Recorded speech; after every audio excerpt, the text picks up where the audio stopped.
Thank you. Let's also give an applause for John.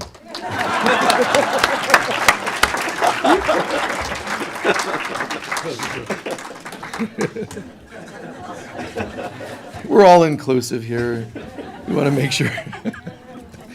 Oh, my God. Thank you. Thank you, brother. You know, John was sharing, John Dumas, if you're interested in watching online, johndumas.com. And he was sharing before the service how he can see himself, experience himself, feel himself, particularly with the work he's sharing with us here, but just his work's always been fantastic. I remember when I moved here 12 years ago, somebody, I had a group of people I brought here on a tour, and the tour guide that was helping to facilitate the navigation through the Red Rocks and whatever said, "Look, do you see that?" "What?" "That's John Dumas." I'm like, "Cool." And he said, "He's the #1 Didge player in the world." I was like, "Well, cool." He didn't know that I already met John or knew of John through conferences that we had played, but it was great to hear this feedback. But John was talking about how this concept of, he's always been honoring of the earth, the elements, beings, ancestors, and so on, but this concept that we really promote here, this surrender to the Mother, the Holy Spirit, how that's really taking things to another level for him, and I believe it's the same for everybody here as well. I love that. I love that we're doing that. I love that we're, not holding back. Just the idea of back to God, man. I mean, anybody, if you heard me talk lifetimes ago, 40 years ago, 20 years ago, or now, you would have heard kind of the same theme, not the same words necessarily, but the same theme. When somebody says, what's Michael about? Teachers are usually, they have a certain topic or a theme. There's a certain style. They're very Buddhist or they're very this or that. But it's always been interesting when promoters try to describe me. I realize how odd that must have sounded. But when they would try to, what does he talk about? Whatever, any topic, any theme, but it's always bringing it back to God. It's always been about God first, enhancing our connection to Spirit, whether it's the Holy Spirit or God or whatever, enhancing our connection, but also integrating that into our being. What value is there of us practicing, studying, meditating, anything, if you're not different the moment you leave that to do something else? When you move on after meditation, human beings think of it as just a curiosity, a practice of some kind. So it's really connecting with God at a deeper level, letting that change you, and then bringing that change to the world. Those are the three primary facets of what I teach. And the topics can vary. Today we're doing a workshop on creating fulfilling relationships. Join us if you can. But no, oh, yes it is, isn't it? What is it? Oh, yeah. It's spiritual counseling, which includes the creating fulfilling relationships. But it's for God, self, and others to enhance your relationships with all. And so it's advanced styles of counseling, but you don't want to assume that I'm referring to for counselors only. It's really how to interact differently.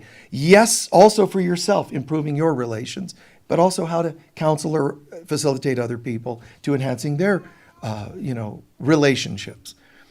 And so there's always been that. And another way we word that is mastery. So I believe in becoming living masters, becoming living embodiments of Spirit, not just talking it, not just even external practice, but really becoming that. And if you were summarizing Buddhism, A Course in Miracles, or 12-step programs, really they could be summarized in those 3 steps: God, self, and others. Really, that's what it's about. You can break it down further to hundreds of pages of Course in Miracles, hundreds and hundreds of pages of sutras, and so on, or 12 steps. It's really 3. And you can't really easily and shouldn't try to take it from 3 to less, because those 3 facets describe all that seems to be God, self, others. Ultimately, those are all one. That's not my talk for today. Can you tell me what you'd like me to talk about today? Yes? Death. Yeah? Navigating the changing paradigm. Polarity. Kundalini rising. The gift of the present. Okay, thank you. There was one of those that I missed somewhere in there. The elderly gentleman said impermanence. Impermanence? Yeah.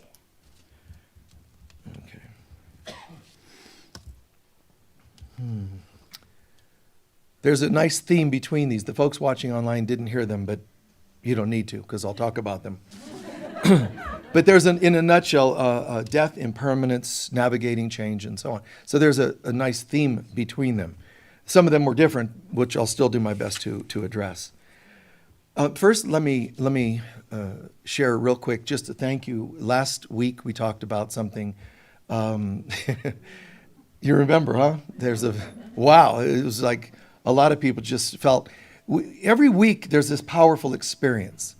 This is not a church, nor is it a church service.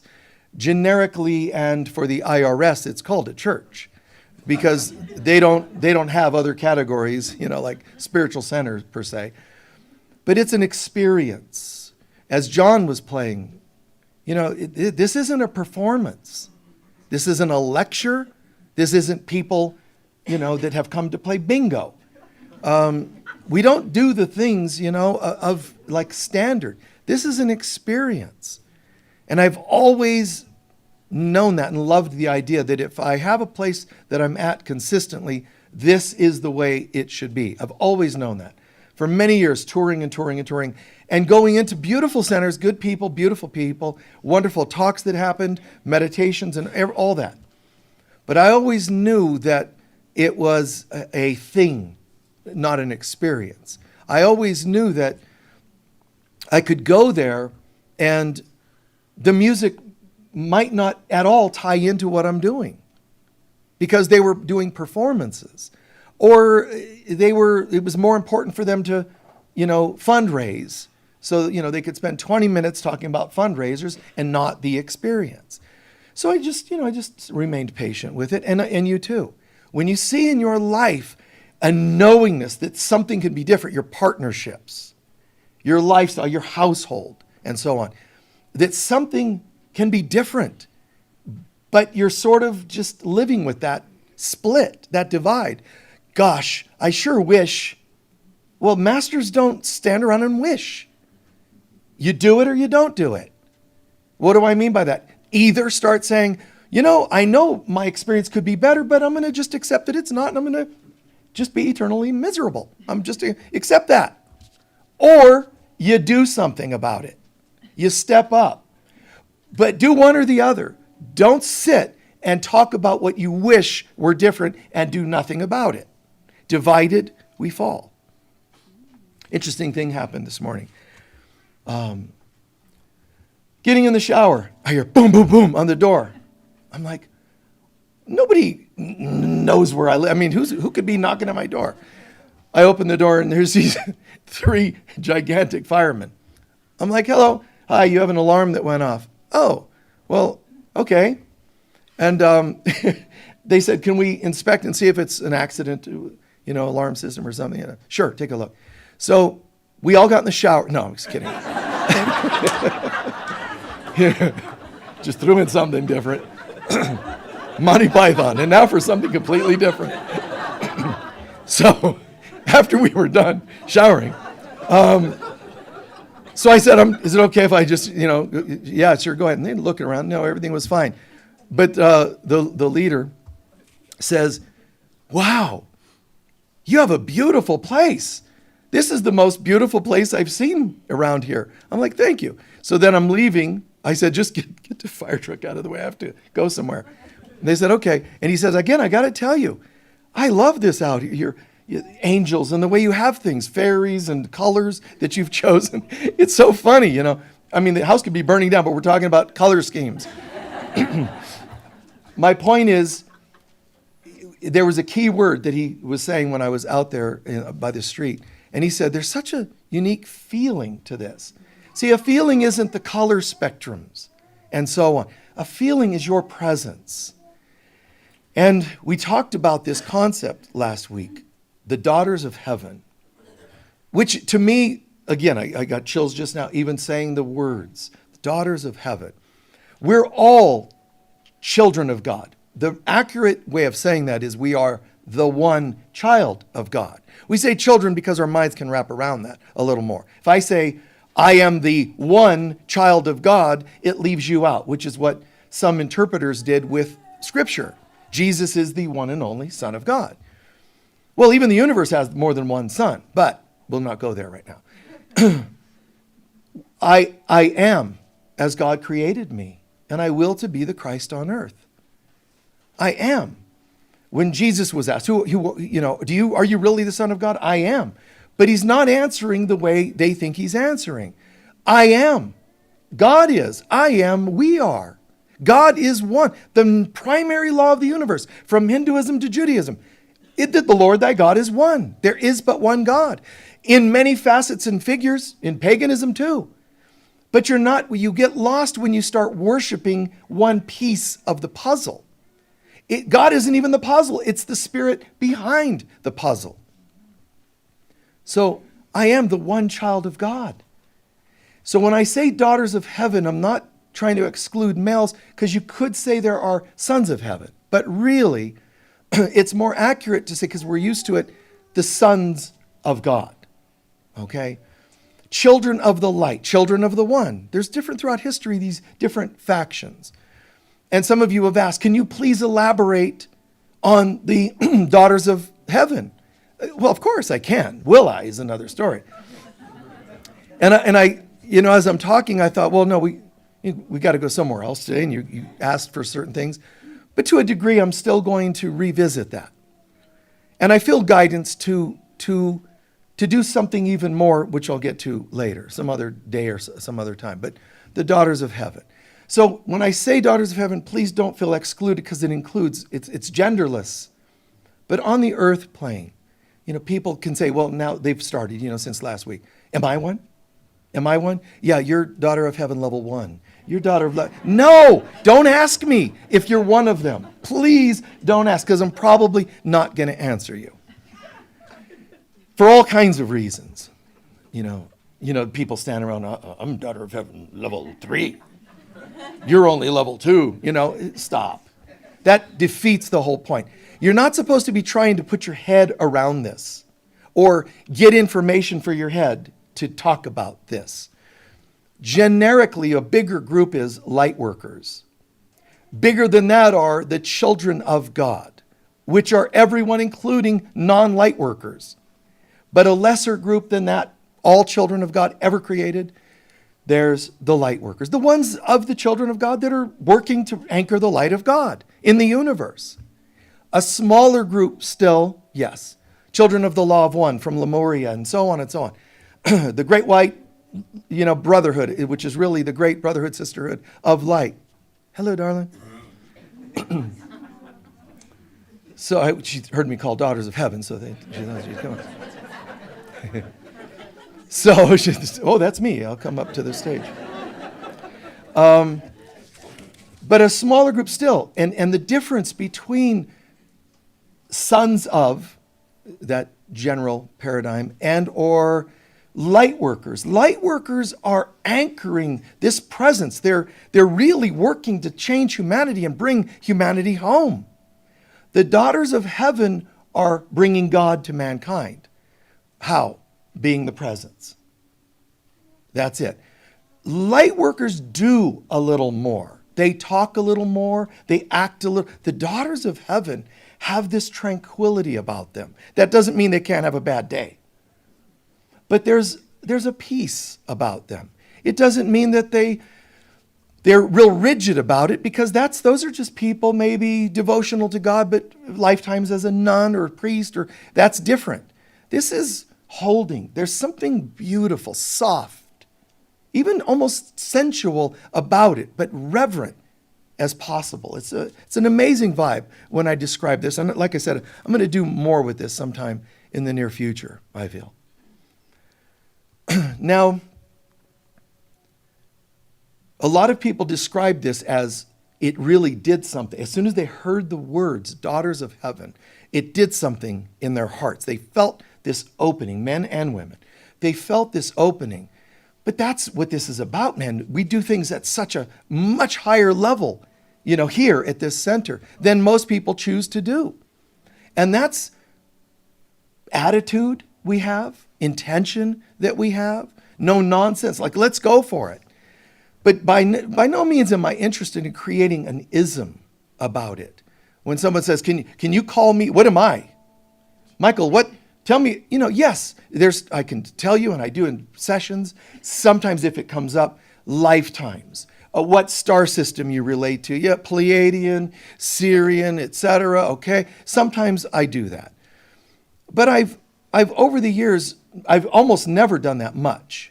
But over the years, I also learned to do it even less and even less because people fixate on titles and then they ask me what they are. Well, I can tell you, but who's telling me to tell you? The mother. So ask her and not me. Not because I'm not going to honor you with an answer, because I want you to develop your own close relationship. And if she says, you're this and you feel this, just go with it. Well, I want Michael to verify. Why? Just feel it, because that's part of the learning process. And if this lifetime, I'm not saying don't respect me as a teacher or leader. I'm saying, what am I going to do? I'm just going to hand you over to her anyway, so save some time. When you hear me, you hear the mother. Honestly. Jesus said, when you see me, you see the Father. True. And I'm saying, when you hear me teach, it's the Holy Spirit. And I love that. So by all means, sit, share, join us. By all means. When you pray, of course, pray to the person I'm praying to get these wonderful moments with you, right? Develop that. I still enjoy this. It's not like I go, well, now that I plugged into the mother, who needs you people? You still interact with the rest. I still stand over there kind of going into trance as he's playing music. So you're still here, still interact, still respect the teachers, still do the meditations, read the books, and do the self-help work. Absolutely. But don't just do it as a distraction. Do it to go home. Do everything with the theme of going home. Do everything with the theme of how can I be the presence of God today? Many people that are on the path study and learn and study and learn. And they don't realize that they're actually doing to get to heaven. And what I'm describing is just imagine you're in heaven and let your doings match that. Don't do to get to heaven, be in heaven and do from that place. Make sense? It changes everything. Don't be in AA struggling to not drink. Be with God and practice it. It's easier because in God you're not an alcoholic in God. So it's easier to practice not being one than it is to keep practicing so you can find God. When people tell you, meditate for 3 hours a day if you want to know God, no. 60 seconds, 5 seconds. I'm not saying don't meditate long durations. I'm talking about the word have to. If you're not separate from God, why do you have to do anything to become one with God? I'm already there. In doing anything. The cover of Time magazine about 30 years ago, a World Series pitcher was asked, what's this thing, you talk about God? Oh yeah, a sports figure, World Series winner. Well, what can you tell us? Well, I don't ask God to give me a perfect game. I ask God to be with me every pitch. I surrender the pitch to God. See, what he got right there is, and make it a strike, Lord. No, it's whatever it is, it is. Very Zenish, very Taoist, very Christ-ish. You see? Doing everything from that place. And that's how I feel about things. Like I don't think too much of myself doing as much as enjoying the being. Those who feel an affinity to the concept of light worker, I love that. I love that they feel that. But be careful, whether Buddhist, light worker, ascension topics, anything else, there's still a temptation to get into the doing of it. Like you can't ascend unless you wear this amulet. You can't be a Buddhist unless all it is you accepting it. That's all. God is. I am. Jesus said, when you see me, you see the Father. That concept. It's not like when you see me, you see a person who's really trying hard to be the Father. No, I am. But if he did not accept it, it was not to be. Right? It's the consciousness with which we do things. So don't try to ascend. Live it. Live the feeling, the knowing of ascension. Oh, okay, is there a specific chant we have to do while we're doing that? Yeah, it's called Be Nice. Be nice. Just be nice. Be a little more decent, more forgiving. So this concept, it's about oneness. And questions were asked about navigating these changes and losses and death. In God, there is no such thing. Honestly. There is no alcoholic, there is no death, there is no dysfunctional child, there is no codependent family. None of that exists in God. I'm not saying, therefore, walk around like none of it's happening. You don't drive by somebody who's driven into a ditch and go, it's not real. Get over it. That's, just nonsense. If it's not real, how do you best practice knowing that without feeling divided? It's called know the truth but respect the illusion. Because you might know that it's not real, but if you have to ignore somebody in pain so that you can prove that it's not real, you don't get it yet. You should be able to be in the world and not of the world. Get out and start jacking that car up. It's not real. Click, click. It's not real. Click, click. Do your mantra there. Do your mantra with a smile. Like, I don't care what happened. Lose a leg. Boom. Wow. Isn't that weird? Because the world keeps trying to hook you into its illusion, meaning the ego that controls the world. Every time you see a sickly person, you're being tempted, not by God. You're being tempted. You're tested by you, tempted by the ego to believe in what you see. I've said this story many times, but Jesus on the way to the cross, there's some Course in Miracles students say, well, it was impossible for Jesus to have felt pain. Right. So that's why when he was carrying the cross, he wasn't really sweating or struggling or even bleeding. He was like da da da da da da da da da da da da da da da da da da da. That didn't happen. He was struggling, he was stumbling. Why? Because he respected saying, this is what this world is like. It's painful. I'm not going to fake it. It's painful. He went through all of it for a reason. Well, he suffered and took on our sins. No, what sins? Our belief in separation that creates it. He took on our false beliefs. So when he's walking down that walkway, he sees a couple of the daughters of heaven who stand and they're weeping for him. And what does he do?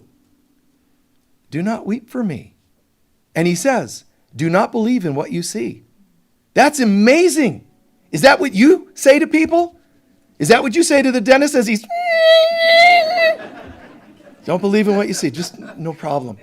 Novocaine, take it away. Right? Guys, it's okay. And he goes through the motions. And when he's on the cross, his friends are crying. What does he say to them? Don't believe in what you see. I'm not that body that you see suffering. There's no death. There's no suffering. There's no pain in God. So he's trying to redirect us. He was doing psychology right then with the people. And what is he really saying? Don't believe in what you see. I'm not saying that's easy at all. The world exists because we've made this such a trap to believe in what we see. The yogis throughout history have consistently said, do not believe your senses, which is why they go through such torturous extremes to prove the body's not real. Lying on a bed of nails, being hung up and for long periods of time, and no food, no water, to prove that this world is not real. Now, there's one piece that they should download, which is, and now that I've got it, I don't have to prove it anymore. Your presence is enough to tell us that you don't believe in this world. You don't have to go through long periods of suffering to prove to us that you're not suffering. Been there, done that. Marriage, right? No, so seriously though, all seriousness aside, to think, come from a different place. When you call on the mother and say, how would you have me deal with this? She's going to guide you at your level. She might not guide you to do it as Jesus did it or as your person sitting next to you does it, but as you can do it. But it's always going to be evolving. It's always going to be layers being peeled off. How do we navigate these things, these changes and challenges in this world? Remind ourselves, this is not, what I'm seeing is not actually what's happening. Even if it is, it's a test. How much power am I going to give this divorce? How much power am I going to give this, whatever it is? Right? It's not easy. This is not happening. That's going to sound like somebody that should be institutionalized. That's what they're going to try to do to you if you say that too loud. So I wouldn't. Hey, guess what? This isn't happening. You can't get pulled over by a cop for a traffic violation and go, guess what? This isn't actually happening. You can now leave, go on your way, sir. They're going to, bring the straitjackets. They're going to lock you up because you're practicing that it isn't really happening. So what I'm saying to you is, know it. You don't have to say it. If you know it, you won't have to say it. Speaking doesn't mean you don't know things, but that's what that means, that the people that overly speak and preach something, the preachers on Sundays, televangelists or whatever type they are, the more they've got to push it and convince you and guilt you and shame you, the more they don't get it. What they're really saying, oh my God, I'm deathly afraid that I don't understand anything. And so you're all going to hell for it because I don't understand. So when you're the one that says, no, I think it's okay, when you can say to a child, and I've had parents bring me their, lost children. Michael, I really liked your talk today. It was great. Can you talk to him? And the kid's like 10 or whatever. And, he won't eat anything, and I'm saying, good on you, dude. Good. So what do you like? Oh, I like, whatever it is. Candy bars. Great. Validate people where they are before you can expect to take them anywhere else. Somebody's lost. I don't care if they don't believe in God. Oh my God. Now there's going to be fundamentalists, emphasis on mental, fundamentalists that are going to be all over this guy. How dare him say that it doesn't matter? It doesn't. My believing in God doesn't change that God exists. It only hurts me. It makes me live alone in here. And what you needed to hear was me not judging you for it. That was the presence of God today. See, I don't have to tell you, well, even though you don't believe in God, I judge you for it. That's really bad. Then there's the next one up, which is, you don't believe in God, but I forgive you, to your children. But I forgive you. They're just like, oh, good. Wow. On some level, they know you're whacked out. For all kinds of reasons. One of them, because you think that they care what you think about them, not believing in God the way you do. You need to apologize to them. Anybody you've ever tried to push God onto, thinking that that's what Scripture's told you to do. Oh no, it's my job to wrong you. If I don't, I'm not a good Christian, Muslim, etc. You know, to be a true spiritual person under no particular name, to be truly a spiritual person, my job is to know who you really are. You could be standing there doing heroin, and my job is to say, and what you seem to be doing is not the real you. It's the part that wants to and needs to forget who you are. Now I'm curious, why? Why are you in so much pain? I don't blatantly say that. I bridge with you. You know, you could be doing whatever drug or drink or whatever, and they say, you want some? No, I'm good. You don't say, yeah, no way, that's bad. You say, no, I'm good. You know, because you got your own John Denver kind of natural high. You know. Wow. This today. Wow. Anyway. To be the presence, right? To be the presence. How can I be the presence? Stop trying to convince people they're wrong about things. It's not helpful. Well, they need to know. No, they don't. If you truly understand God, then you know that every path you walk is a spiritual path. If God is everywhere, how can there be a path that's not spiritual, spirit, God? It's just some paths are more direct than others. So some people are going to take longer. But the question is, why? The only answer is fear.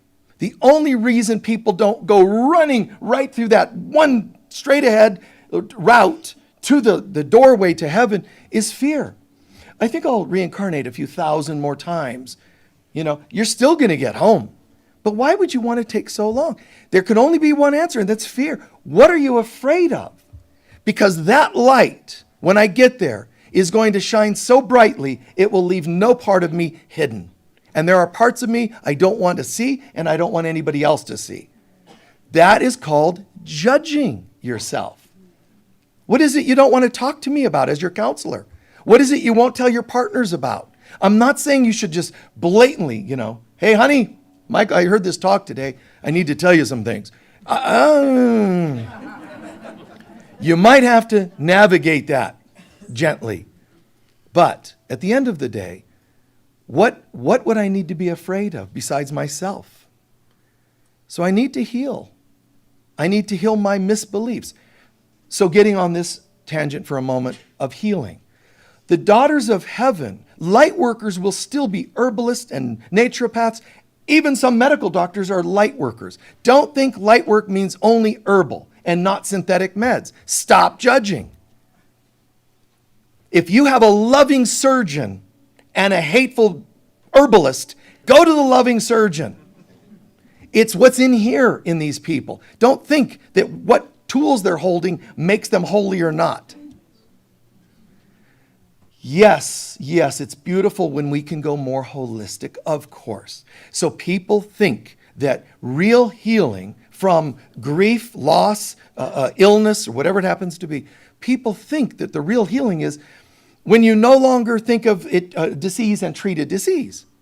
No, here at the Center for Oneness and Wholeness, we treat the person as a whole being. So we take into account stress and preventative measures. That's holistic health based on human standards, okay? But if you're that holistic, surgery should also be in there. Oh no, that's bad. I had this couple tell me, 40 years ago, yes, I'm that old. 40 years ago, this couple came to me for a session, and we're just torn because she has a tumor in her skull, in her brain. She has a tumor. And it's operable, but we don't believe in that. We don't believe, we're trying herbs. Oh, that's a good choice, right? Yeah, real good. Little chamomile ought to take that tumor right away. You know what? If you really have that much faith and no need for surgery, then just snap your fingers and it's gone. That didn't work, did it? So how about we talk about surgery? And they were very offended. Yeah, anyway, they were very offended. And no, we don't believe in that. So then why did you come to me? And well, we don't believe in surgery. And I said, let me ask you a question because I knew the answer. Do you ever garden? Well, yes, of course. We're organic gardeners. Good. Do you ever use a hoe to break up the soil and take out weeds? Yes. Let the surgeon use a hoe to take out a tumor. It's the same thing. She was like, oh, He was like pissed. Sorry. Angry. I could just see he was like, but she was like, that's it. Stop judging it. It's okay. It's totally fine. But don't put your belief in a metal object healed me. We are souls before we are bodies. So true holistic health is not just using herbs. It's you have to bring the soul into the conversation. How can you segment out spirit and soul and call yourself holistic? Just because you say, well, the liver meridian technically is connected to the gallbladder meridian, that's holistic. And we use herbs instead of medicines, that's holistic. No, you still haven't talked about the soul. It's only all illness, death, issues, struggles are beliefs. I believe I have issues to work on. I manifest them as everything else we call symptomatic. I have beliefs that I'm less than a holy child of God, or my beliefs that you're not a holy child of God. That's where everything stems from. My beliefs, my judgments. I can believe as God knows, or I can believe as my ego thinks. The outcome will be very apparent. Do I get the gifts of God or the karma of the ego? So true healing, it's like there's a bay, a waterway, and in this water, it's a port. Okay, we can call planet Earth Porta de Luna or Luni, Porta de Luni. We'll go with Luni, the port of the crazy. All right, because we're here thinking we're separate from God. That is not true, and yet we live as though it is true. That's a little nuts. So then we start saying, and this person that I'm not, by the way, has an illness which can't be, in a body that doesn't even exist, and I'm going to go to someone who's not there to give me some medicine that doesn't exist to fix my illness. And that's why it's the port of the crazy. It doesn't make any sense. But what if I say, I know that there's something else here that's causing this, my beliefs. I'm giving these to you, God, and I'm denying the effects of those former beliefs. Now, once I'm done, I feel a shift in my soul. That's holistic. Now, what I do on the outside without judgment is fine. Surgery, herbs, aura brush downs, whatever it's going to be. That part won't matter. And that's what Jesus meant. And so often that he said, take the aspirin, but don't forget, do to God first. Give to God the stuff. Give to God what's God's and Caesar's what's Caesar's. If your body thinks it needs surgery, give to Caesar what's Caesar's. No, we can't. That's wrong. That's bad. That's judgment. And you'll deal with that. That judgment will come back to you. It's okay. Don't let your friends say, well, you have breast cancer, but don't get any help. Do it holistically. Guys, it might work that way for you. Don't herb or non-herb. Get it here, your soul. Get clear with God first. When you're at peace, you'll be guided more accurately as to do chemo or not do chemo. Whatever it is, don't judge it. And if you have friends that are going to guilt you for doing chemo, have them extracted from a psychological surgery by cord cutting. You don't need the people in your life that are going to enhance guilt and shames. And if you do insist on having, well, I can't because this is my mother after all, that's called codependence. Addictions you would keep with that you know aren't helping you, why would you do such a thing to yourself? And there's a lot of people I can see in the room right now going, oh God, this is not good, man. I can feel that and I can see that a lot of you are like, uh-oh. It's not as hard as it seems. If you have people in your life that you would not recommend to your children, if you love your children, then why do you have them in your life? All I'm saying is to love yourself as much as you would love somebody else. Love each other as I have loved you, for example. Jesus is saying, total love. Why don't you guys give that a shot? Okay, here, I'll demonstrate it again. Go. And we think that placating and we think that enabling behaviors is somehow okay so that people will like us. by human standards, who do you need to like you? Be the presence of God, be the love, and you don't need to be liked because you're already loved instead of just liked. Be that presence and bring that presence to the world, to everyone, as best you can. You don't have to say chemo or no chemo. You don't have to argue people about their diets. You got to be vegan or else what? Well, I'm a vegan, so I'm going to heaven. There's no vegan restaurants in heaven. None. I assure you. Not a one. There's no line you get in that's the express line into heaven if you're vegan. And then the long, slow line over there for meat eaters or whatever. If there is such a thing as a fast track, it's non-judgmental people, judgmental people. The judgmental don't make it in slower. They have to come back on earth until they get in the other line. It's so weird, man. Anyway, so the waters in the bay, as they rise, which is a metaphor for consciousness, all the boats rise together. If I want to help bring healing to the world, stop picketing. Change your consciousness. You can still picket, but get your consciousness to be your main focus. Stop the doing and do the being. Get the consciousness to rise, and all the boats, which you call people with problems that you need to fix, the boats will rise. Change the consciousness. Even if, for example, an ill person, a leper or whatever of days of old in Jesus' time, Jesus never worked on somebody's problem. He saw them without it and it disappeared. He never had to work harder.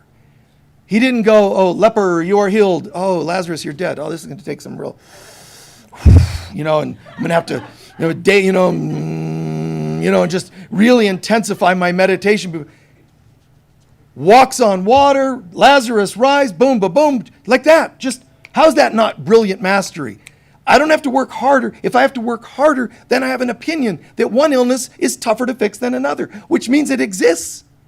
No, I'll walk on water. I'll do whatever, because none of it is real. All of this is a hallucination or a hologram, if you want me to use a sweeter term for it. It's a hallucination or hologram that we co-created. And we keep it alive so that we don't have to remember our holiness. Because we're afraid that if we remember our true value and our true holiness, it will show the contrast of things we have done and thought that weren't very holy. Which makes good sense. If you have a child that's done some naughty thing and you say, come in the house, they're not thinking, all is forgiven. They're thinking, when I go home, even though home is where I have dinner tonight, safe bed, they're thinking what I did wrong is their focus, right? And the more they hear, come on, the more scared they get. And that's what we do. The closer we get to the light, the more intensified the heat. The heat is not from God. God is a light that has no temperature. It's just illuminating. And if it had a temperature, it's warm. But we conjure up, because of the ego convincing us, if you do ever try to go home, God is waiting for you. You wait till your father gets home. He's going to have, you're going to be in big trouble. That's what we project onto God. It's very sad that man, God made us in its image, and we return the favor. We decided to start making God in our image. So if we have cruel parents, God's a cruel parent. If we have people anybody on earth that can't love us, there's a possibility God could be one of them. It's all manufactured in our head. God made us in its image. We cannot make God in our image. It's not possible. We can't ruin, taint, break God. And somehow our ego convinced us that we did. Man created God in his own image. It's on a Jethro Tull album, by the way, on the album cover, okay? Because that's our dysfunctionality. And we just stop. So when you look at someone and see someone doing something, I'm not telling you pretend it isn't happening. But I am asking, can we start to say, this is what appears to be? Don't call it fact. Don't call it forever. Just say, this is what appears to be, and then add one more thing. But, God, can you show me your version of this? It's all I'm asking. Put it out there that you're owning what you seem to see. A blown out tire, funds you don't have in your account. Own it. Don't pretend it's not there.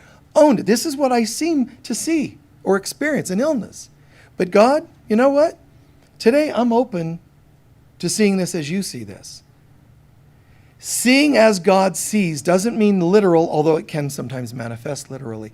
It means a shift in consciousness. The consciousness changes. So, I can pray that your knee is fixed. I can pray that this and that and the other is fixed. I can pray that psychological wounds, child of origin wounds are better and fixed. I can also pray to see the real you where all of that falls away on its own. It's wonderful symbolism when they would talk about crutches that people would use that would drop to the ground when Jesus spoke to people. They're falling away. It's belief systems. Jesus would demonstrate healing. Do you believe in who I am? Slightly paraphrased. Do you believe in who I am? And if they say yes, well, then you're healed. Why? Well, because I'm wonderful, he's saying. No. He's saying if you can see the Christ in me, you're evoking the Christ in yourself, and you're not sick in your Christ self. He's raising the consciousness of the moment. So when we're healed, we are not healed alone. It's impossible. We're rising together. Do you want to help the world and all its strangeness? Oh, all you have to do is vote for this? No. It isn't going to be who you vote for. It's just going to give you more homework once they get in office. Okay? Are you praying for the day the AMA stops doing what? Careful, guys. Be careful.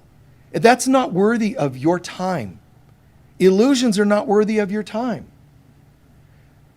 Put the time into raising the level of consciousness. Lightworkers, how can I be helpful? Lightworkers are not people that just use herbs instead of medicines. Holistic practitioners are not people that just use herbs instead of medicines. It's seeing things differently. Do you want to really help the planet? Heal your consciousness. As I am healed, I am not healed alone. As I raise my consciousness, everybody's rising with me. Yeah, but there's problems. That's not my focus. If there is something in your face and you have to deal with it, change tires on a car, do it. But are you willing to also shift the consciousness that brought it about? That's the way, the Lightworker way. Anchoring the presence of God here to help people go home. And the ways of the daughters of heaven, how to bring that presence into this earth plane in such a gracious way, such a non-efforting way, a little more quiet, let's say, holding presence. It's a little more heart-centered than the head of Lightworkers, not because I'm judging Lightworkers, not at all. They're the ones who are doing the majority of the work, human beings, that is, that are doing the majority of the work. Changing things in consciousness, bringing in the new age, having bookstores, all of the Lightworkers, that's all Lightworkers. But one in every 10 Lightworkers might be, let's say, a daughter of heaven, where there's a presence that's being held more than the doings. It's not better than, it's just different. Sometimes it's that daughter that makes a difference versus 9 Lightworkers trying to make a difference in your life. The presence of that one daughter of heaven changes it all because you were ready for that at that given time. So please remember these concepts I've shared. A little bit about the daughters of heaven, Lightworkers, holistic healing, or whatever else we covered in this period of time. Breathe this in. We'll share in a meditation, we'll share a little bit maybe differently, because I don't know what we're going to do until we get there. But I just know that we'll set the intention to anchor this into another level. Okay? Please take a few centering breaths.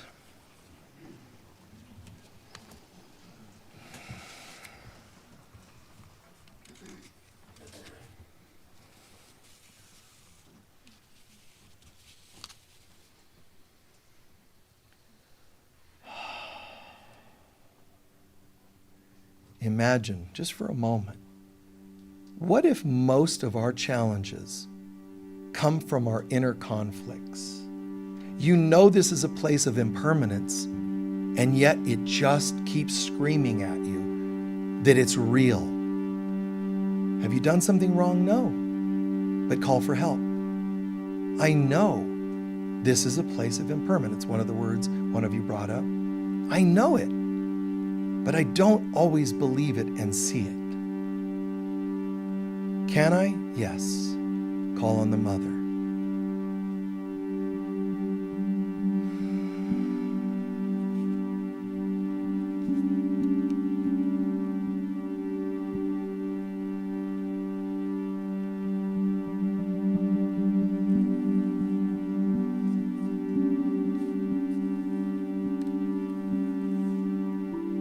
No matter what the people in your life go through, people of your nation, citizens of the earth, family members, no matter what, we have never left God, and none of these issues can exist in God. So what is our job? To act as the bridge between those two realities. How can I know the truth but respect the illusion? How can I respect the illusion without getting sucked in too much into this world? If I recommend body work, am I feeding the illusion? Not if you know that that's what you're doing, to be a bridge. Just playing the game. Forgive yourself. You're just playing the game.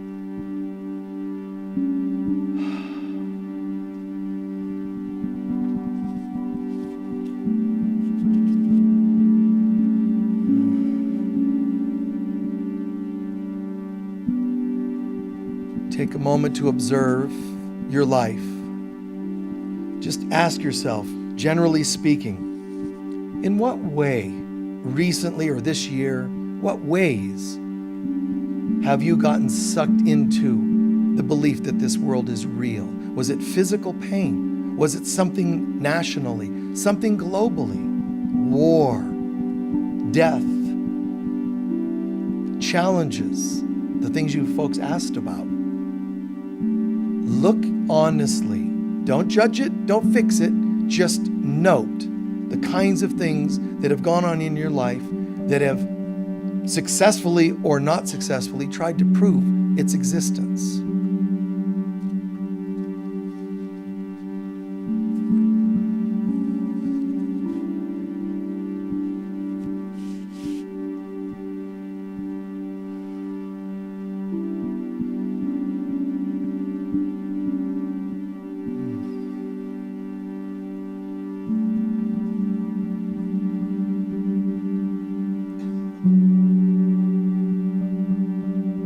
Look at the different ways you reacted to those moments.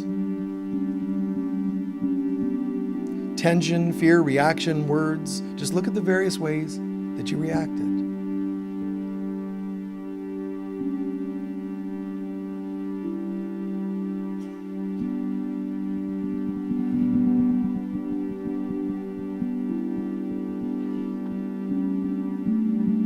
Nothing I can do can fix the world of doing.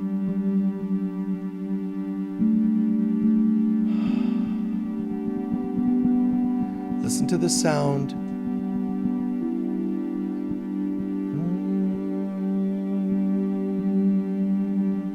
And begin humming lightly.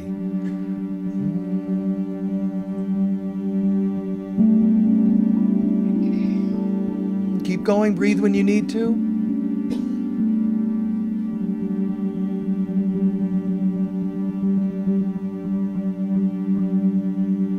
Keep going. This sound is what Scripture says the angels do when they flap their wings. There's this sound, this vibration. When planet Earth screams in pain, the angels, that's all they do. Hold presence. Daughters of heaven, they hold presence. Lightworkers, they hold presence. Healthy counselors, sponsors, they hold presence. Healthy parents, they hold presence. Keep the sound going and review again things in your mind that went on. Things that challenged your belief that this world is what's real, not God the invisible, but this world. And keep holding presence. What you're saying in your sound is, despite what I think I see, God is.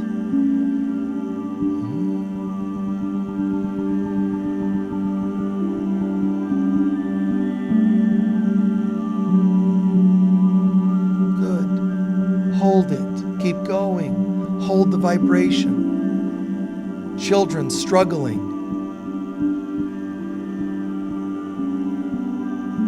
Weather issues, catastrophes, hold presence. You are not in denial. You're acknowledging these things seem to happen. You're just changing your reaction to it. I choose to ask God, how would you have me see this? Show me how to hold presence.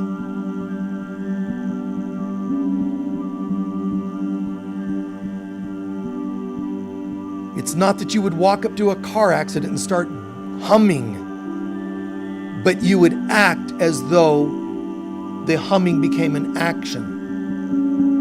The humming is, how can I help you today? The humming is, how can I be helpful? The humming is, how can I be the presence of the Divine Mother today?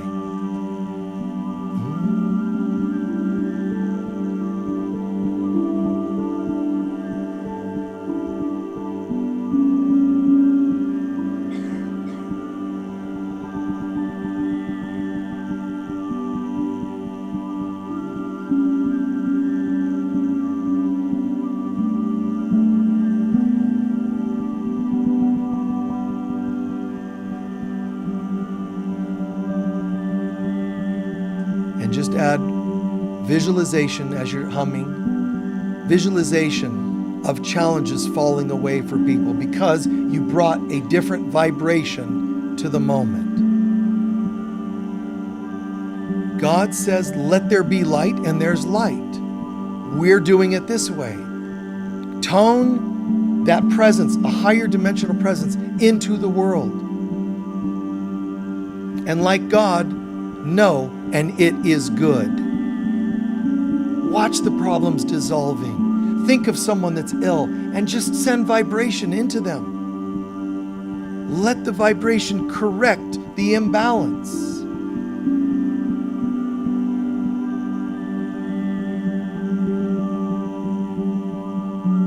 Fix one, heal one, or many.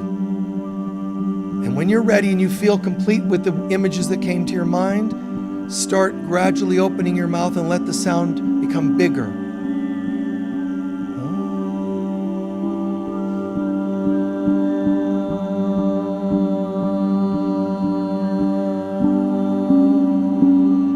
Feel it, hear it, see it, know it. The presence of God.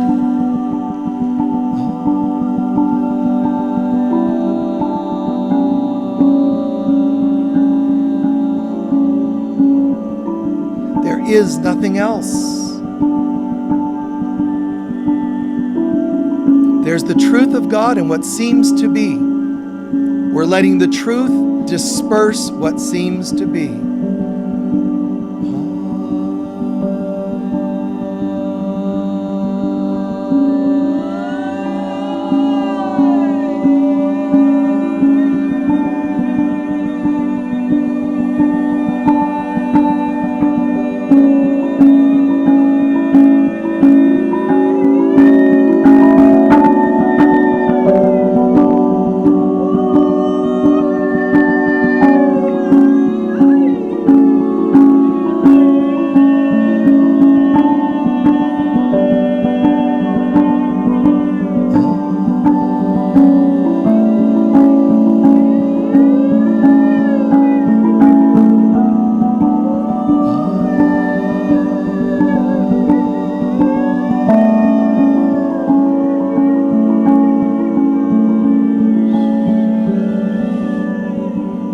giving thanks, you can still make sound.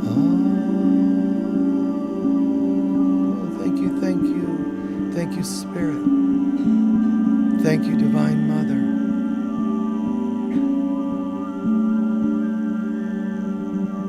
Our sound is our call, and now silence fills the room as the Mother responds. Her wings of love, her hands of light, embracing the room, embracing individuals, embracing ancient civilizations that did this before us. All my relations, all beings of the light that did this work, any culture, any planet, any star system, we're doing this together.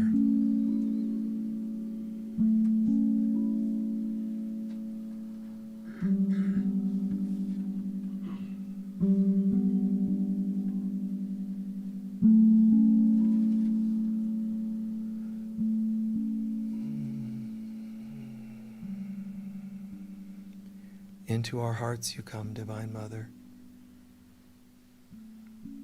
which is also the love of God for its holy children. Father, Mother God, help us to forgive ourselves and see clearly that by judging ourselves or others, we're attempting to divide your kingdom and break it into challenging, miserable symptoms. No more. We accept your will of oneness. All is healed, all is love, all is light. There is no other option that we would choose because there is no other option.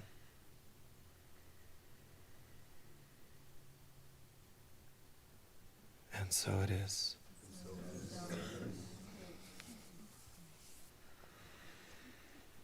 Thank you.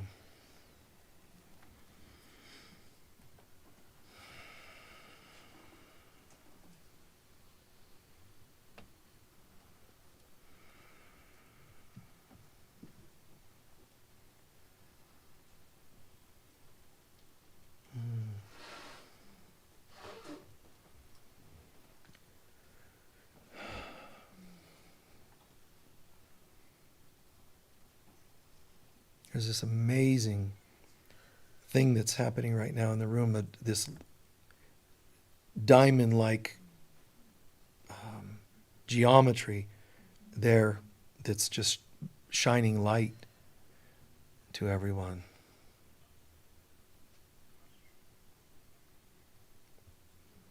Holy, holy, holy.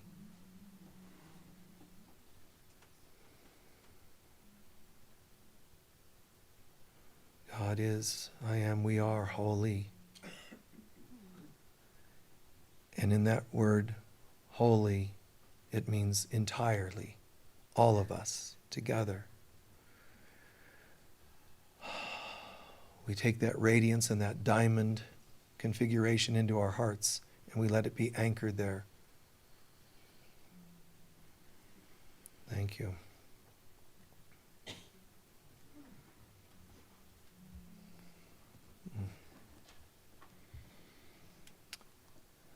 Slowly stretching out, please.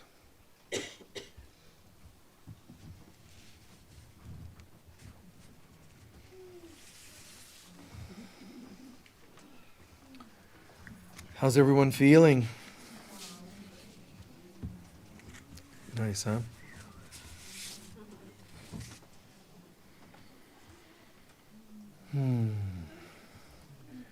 We're going to do our closing prayer in just one moment.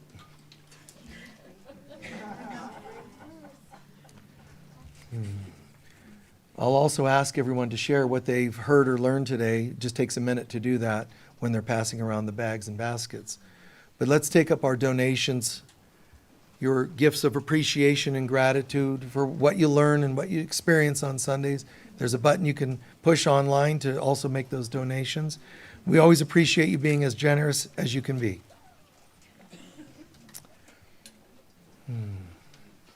In the blue bags here, it's your love offerings, the blue bags.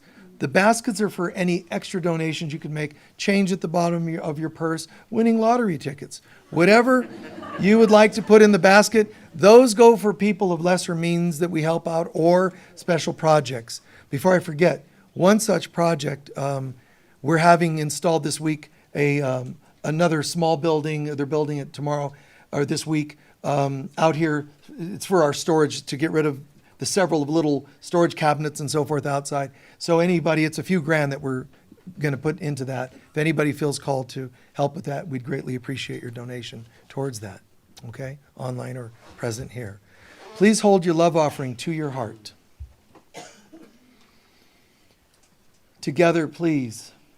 Divine love flowing through me blesses and multiplies all that I am, all that I have, all that I give, and all that I receive. And so it is. Thank you. Can anyone share what they learned or heard today or felt during the meditation? What did you experience? Yes, dear. My mother passed away.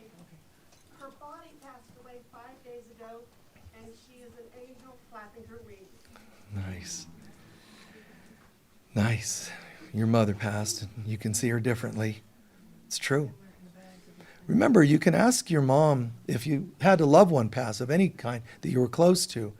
You can say to them, you are welcome to live vicariously on earth through me, and I can live vicariously in heaven through you. Okay? Who else?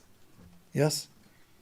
I had to make a real hard decision last year, and I had a choose to get an abortion, and I realized that inheritance is definitely a thing, and that I have to forgive myself and forgive others for my choices. Yes. Thank you for that. The decisions we make, giving up a baby, adopting out a baby, giving up a place, a job, a marriage, these things that we sometimes feel compelled to let go of. There's all kinds of opinions, religious, political, and all kinds of, about those kinds of decisions. Stay out of the right, wrong. Send love to those people that are challenged going through those experiences. And if you are right, that there was a right thing to do, your loving them will help them heal enough to see it that way. You see? I mean, if you're worried about them getting it, fine. Send them love anyway, because that'll help them get there. But judging, including judging ourselves, isn't going to help. I understand that some of us, we think that if we let others off the hook and not tell them what we think, or ourselves, well, if I don't judge myself, then I might make the same mistake twice. And if you do, you're going to intensify your lessons, right? Just how can I be the presence of love, patience, peace, forgiveness, grace, etc.? And we've all done things. We've lived many lifetimes, guys. You've taken a life at least once in your many lifetimes. You've given up a life. You've married, not married. You've tried devotional lives or non-devotional. Doesn't matter. What matters is, who are you choosing to be now? The presence of God, a light worker. When you're really a light worker and you shine that light, it'll bake away all the old masks and disguises that you once wore. And we could get into that because people have such strong opinions. But doing the work I've done for so long, a child in a situation like that or similar situations, even stillborn and other varieties of these kinds of losses and so on, the child comes back to you again when you're pregnant again, or in the next lifetime, or in your dreams. You know, believe it or not. When you keep seeing it as something that you've done something to, you put it in a box and part of it will be stuck there. Let it go. You know, let it go to another level. Say, sweetheart, I'd like you to be an angel. I'll live vicariously in heaven through you, you on earth through me. Other than your beliefs that that's not the way it works, you know, it does work this way. Only you can keep it from feeling that way. Let it go. Some of you have lost children to death or disease or addiction, and that's what they did. It's just done. Now what? Bring them home. They've taken their own lives sometimes. Keep them in that thought, and you're holding them in that thought, that vibe. Let them go. Free my people, Moses says to Pharaoh. But God's telling you, forget Moses and Pharaoh, you. Free my people means free all your judgments. Let your children off the hook.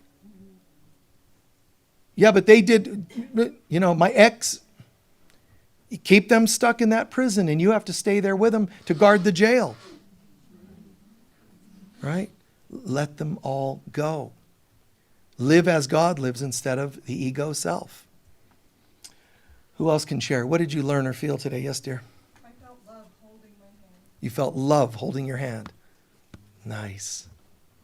Yes. I'd like to share a rather an uncanny similarity between that story that you told at the very beginning and something that happened to me. A few years ago, our neighbor attempted suicide, and the firemen, 3 firemen, I think it was 3, the same two, came to the house next door, and our neighbor, Paul, he was sitting there, just trying to commit suicide. Yes. One of the firemen was dealing with that. The other 2 firemen were looking over into our yard at my labyrinth. And they said, we have never seen, and they said, we're really feeling something here. We get lots of, we've never seen anything like this. It's absolutely wonderful. So I told them they can come and walk in any time. And when you were talking about the energy, they felt in your house that happened in what was a tragic situation, the 2 things, but they could see that. So and the great metaphor of that, even in tragic, seemingly or almost tragic situations, we can bring the presence of God. There, it's like something in your yard next door. Whatever, it could be a symbol in the sky. Hey, look, you never know. Be the presence, and you'll have the eyes to see things that most people would miss. Who else had their hands up? Let's do. Yes? I'm not going to heaven. I'm already there. Yeah, stop trying to get to heaven. Live as though you're there.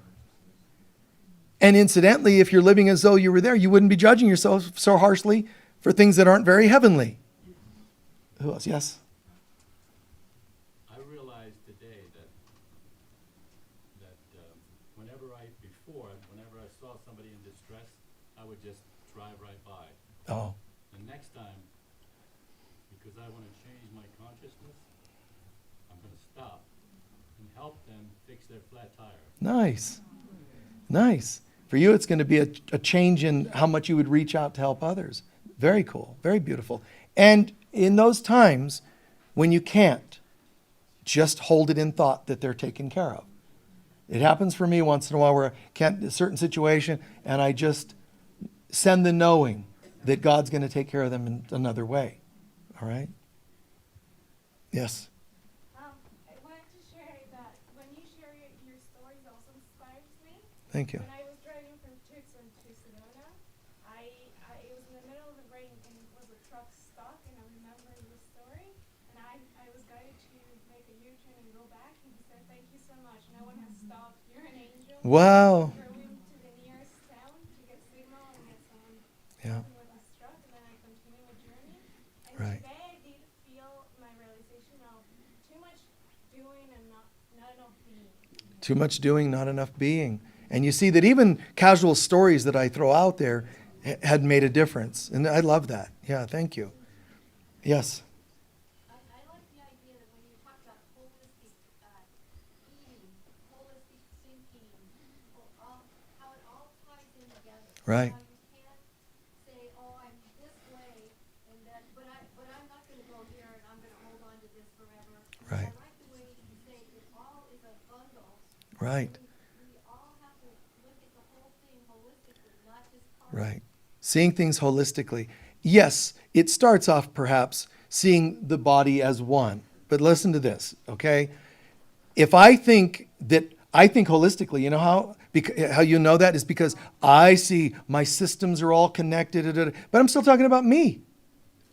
If it's true holistic, I'm not even a separate body from you. So true holistic is we're one. And if you're a naturopath and they still want you to do this, if you're a massage therapist, do those things. If someone asks for your coat, give them your coat. What Jesus was saying. Play the game. But don't think that the coat heals them.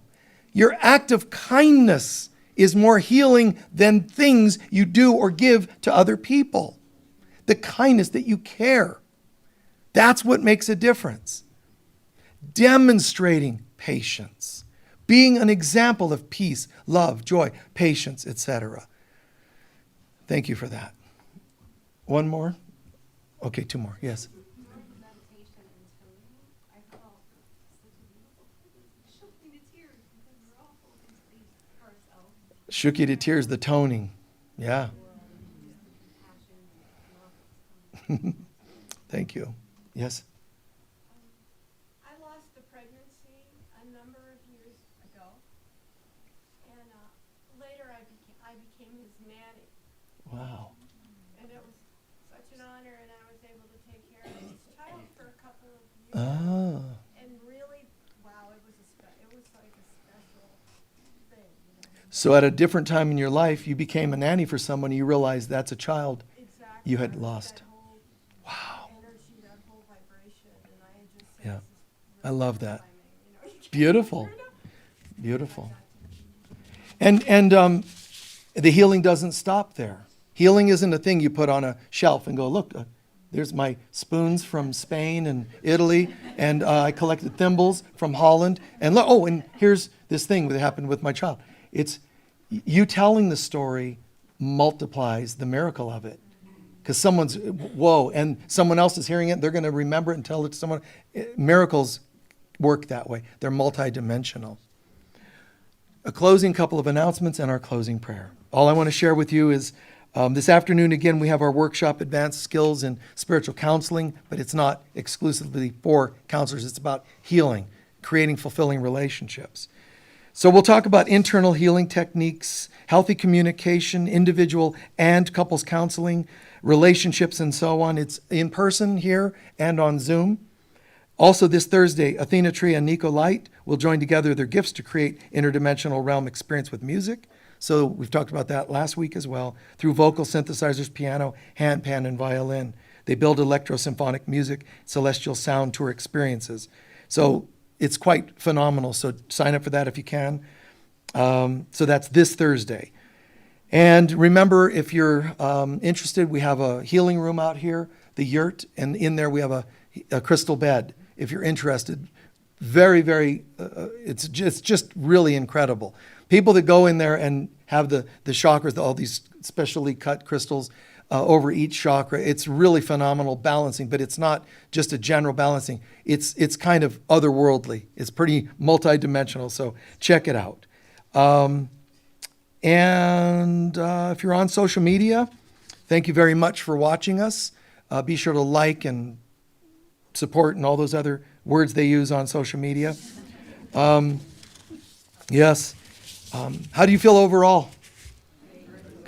Good. Thank you. Yeah, I pray that it's just continuing to make sense and download to deeper levels. Your head is going to try to describe this when you're coming to this place, and you're at Starbucks getting your latte or whatever. I don't even know what those things are. People use that term, and I've never had one, but a latte, espresso, and those other things.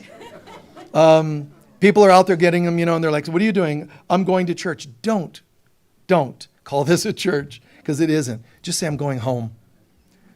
Because this is us. This is a microcosm of home, of Eden, and then home.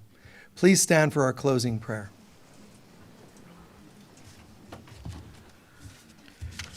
For the billionth time, I thank all of you for joining us here.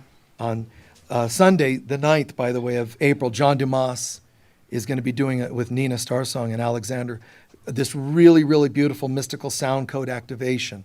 So if you really enjoyed any of the times we've had John Dumas here, it's going to be pretty phenomenal. He and others are also going to join us for a really special Easter service. And lastly, the weekend of April 14th, 16th, Bill Foss is going to be back facilitating a transformational 3-day workshop, Journey to the Akashic Records. There's the flyers in the foyer for that. Information's posted online for that. So you're welcome to get more information. All righty? My deepest appreciation to you, to our board members, our staff, our volunteers, everyone that plays a role here. People that are sponsors and help financially and through prayer. God bless you. Folks watching online and present in the room. When you do our prayer here now, feel it, know it. The light of God surrounds us. The love of God enfolds us.